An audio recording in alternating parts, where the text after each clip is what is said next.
Hi guys, Shauna here. So in today's Photoshop tutorial, I'm going to show you a technique in how to add rain to an image. So I took this image of the Millennium Bridge in Dublin when it was raining, obviously, but you can't actually quite see, obviously, the rain coming down. And I thought, you know what, this would be a perfect opportunity to add rain via Photoshop and actually show you guys how I did it. I'll also create a link in the description so you can download this image and you can go along with these steps if you like as well. So anyway, we'll start off. So the first thing you want to do is create a blank document. So go File, New.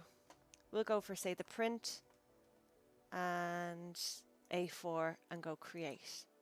So what we're doing here is we're going to create a brush. This brush is going to be used as a rain brush. Now there are obviously alternatives of adding rain via Photoshop, a lot quicker alternatives, but I actually find that this is the best technique to do it. So the first thing, you want to make sure you have your brush tool selected. That's be on the keyboard as well. And if you right click, maybe go for the soft round and change the hardness to 100%.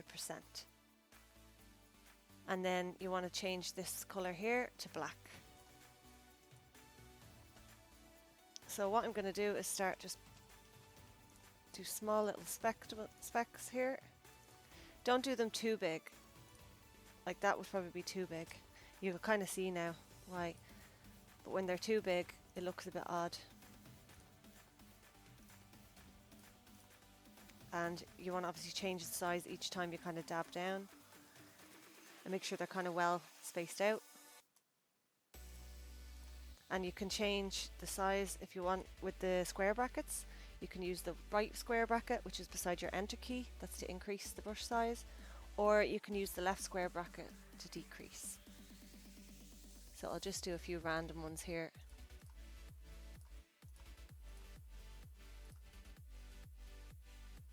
I might actually even delete that one out. I think that's too big. So I'll just click on the eraser. Get rid of that. And let's see. Now, so then you want to click on your marquee tool over here, or M on your keyboard.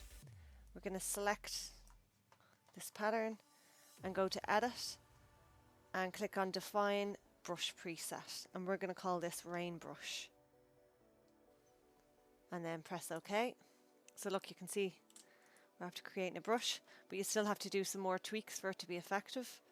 So you can click on your brush settings over here. If you can't see it over here, click on Window and then go down to Brush Settings or F5.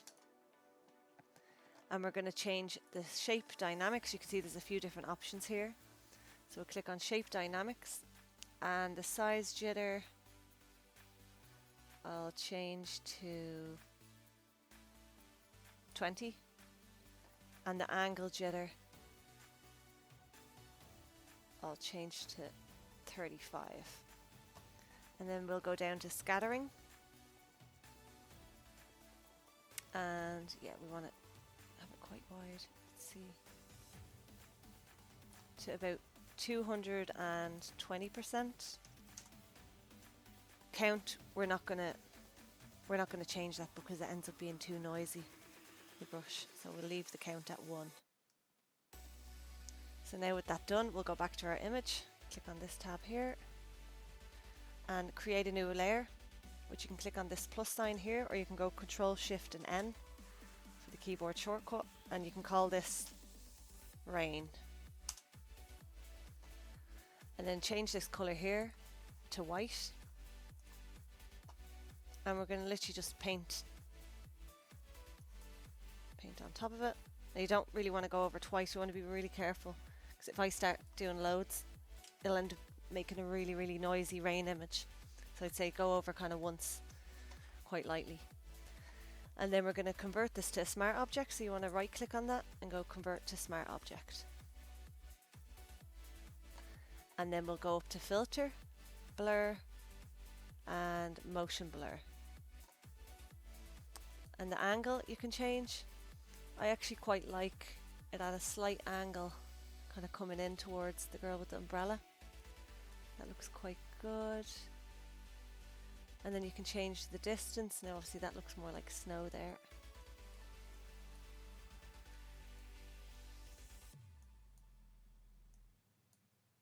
I'd say about 412.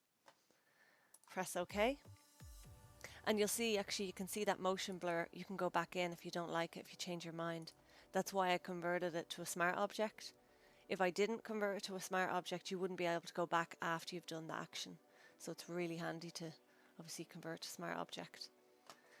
And then we're going to change the screen, or not the screen mode, the blending mode to screen. And I'm going to turn down the opacity. Now I don't like these bits here. They really are bugging me. They look nearly too obvious. So I'm going to actually move this up slightly.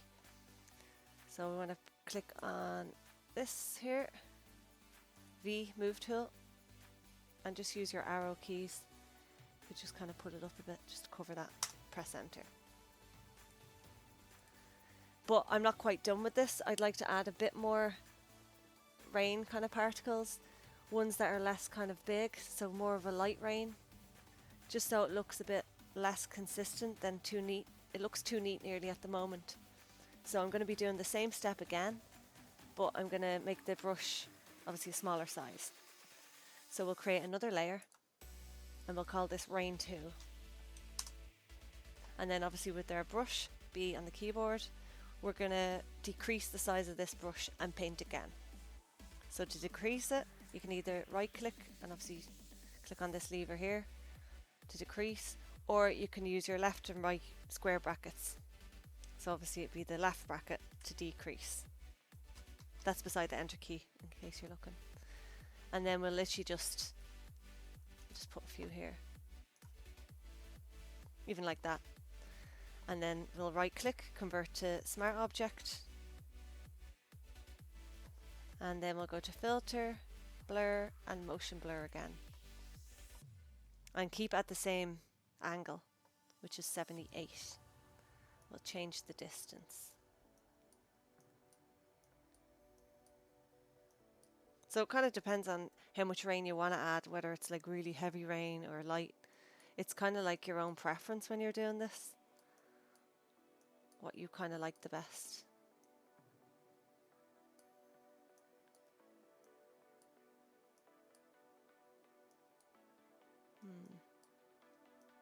Maybe I'll turn off this. Actually, I'll turn off this layer so I get more of an idea. Filter blur, motion blur.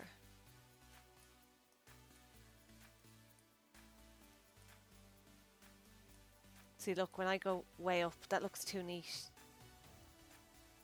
So I'll turn it down. Yeah, to that. Press OK.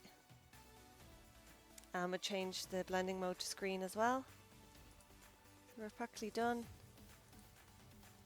Let's see, I'm just going to put them into a group. So I'll press down Control, and at the same time click on Rain 2 as well, and we'll put into a group. Just click on this folder icon, and just call it Rain. But yeah, I'm going to again turn down the opacity. I think it's too much. Sometimes less is more. So even like that. So yeah, there's the before, there's the after. So it does actually give the image a bit more depth. But yeah, I suppose you could play around anyway. And like if you decide, oh, do you know what, I don't want Rain 2, you could even have it like that. That still looks okay. So I suppose it's your own taste really. But yeah, so that's it. So I hope you've enjoyed the tutorial, and keep an eye on the channel. Hopefully I'll have a few more videos coming up in the next couple of weeks. And please do like and subscribe, and I'll chat to you when the next video comes up. Thanks for watching.